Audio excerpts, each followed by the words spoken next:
Welcome friends, today I will show you how to do the rendering in SolidWorks. This is the same part which I taught you to make in my previous video. That's the emoji icon of sunglass, the guy wearing sunglass. For rendering, you have to click on the options on the toolbar upper and open the add-ons or add-ins tab. You have to check the photoview 360 checkbox so that you can get a photoview 360 tab on the toolbar, as well as a rendering tool tab on the designing section. Here you click the final render. I'm giving a short and quick review, so click the final render. It will open up a window saying photoview 360, and before that it will show you your part name. This window will show a 360 degree view, but before that it will open a new window showing image, showing a processing of an image. It's the true render. So you can see here it's different. It's looking attractive and different from the original part that we made. It's looking more realistic.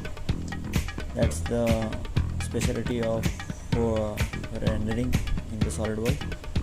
This is the photoview 360 software which install automatically in the package when you install SolidWorks.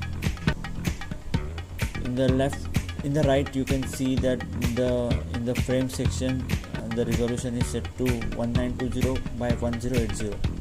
That is the full HD. You can change it in the option from where we click the final render.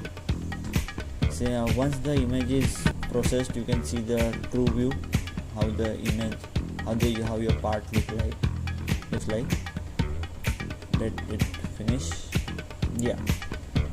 Now since it has finished processing, you can save it in the format you want. Here I will save it in JPEG,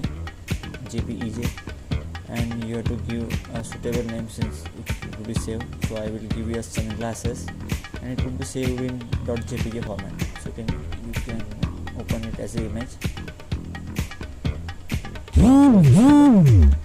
Now this will show you a 360 degree view. You can view it in any angle, but it will be more laggy depending on your computer. So that's all about rendering with SolidWorks. It's a quick review. Thanks for watching my video. Please subscribe to my channel, Everything Here.